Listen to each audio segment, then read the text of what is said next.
ایک عورت نے اپنے شوہر کے وفات کے بعد دوسری شادی کی۔ اس کا پہلے شوہر سے ایک 3 سال کا بیٹا تھا۔ جب اس عورت نے دوسری شادی کی تو وہ اپنے بیٹے کے ساتھ اپنے نئے شوہر کے گھر منتقل ہو گئی۔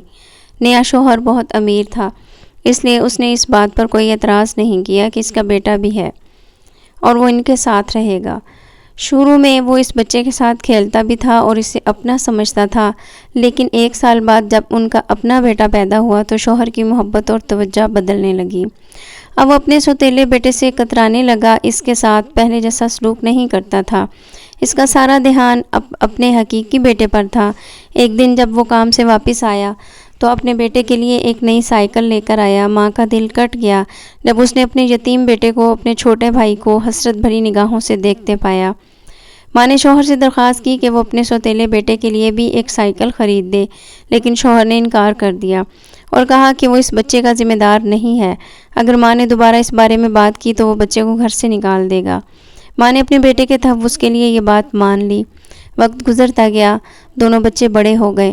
شوہر نے اپنے حقیقی بیٹے کو ایک بہترین پرائیویٹ اسکول میں داخل کروا دیا، لیکن سوتیلے بیٹے کے لیے کچھ بھی نہیں کیا۔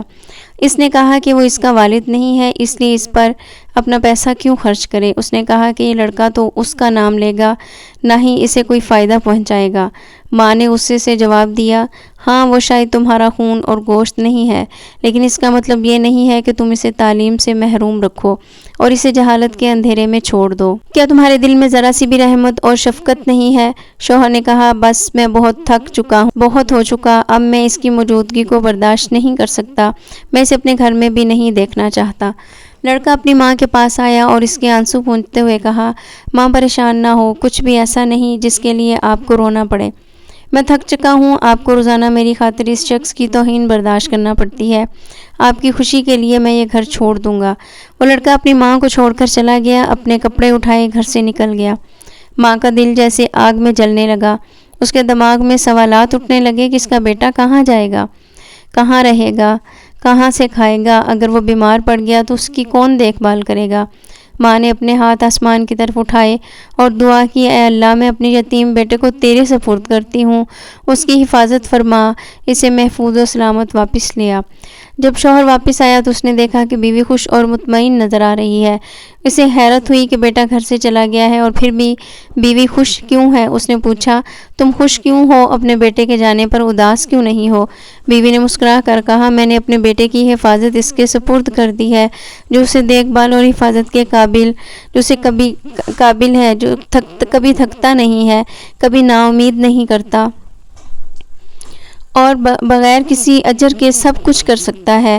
شوہر نے حیرت سے پوچھا، وہ کون ہے؟ بیوی نے کہا، اللہ عز و جل۔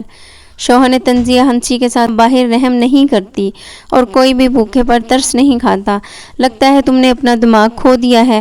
وقت گزرتا گیا، سالوں بعد ماں کا بیٹا ایک دن واپس آیا، اپنے ہاتھ میں ایک بچہ اور ساتھ ایک عورت کے۔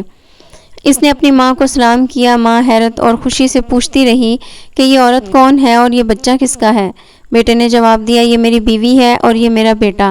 اے ماں، میں نے پوچھا تم نے یہ سب کچھ کیسے حاصل کر لیا جب تمہارے پاس پیسے ہی نہ تھے اور کوئی پناہ گاہ بھی نہیں تھی؟ بیٹے نے کہا، سچ بتاؤں تو میں خود نہیں جانتا زندگی نے مجھے کہاں پہنچا دیا۔ میں بے یار و مددگار تھا اور نہیں جانتا تھا کہ کہاں جاؤں۔ پھر میں نے ایک چھوٹے سے گاؤں کی مسجد میں پہنچا اور وہاں رات گزاری، دن میں کام کی تلاش کی اور رات کو مسجد میں سو جاتا۔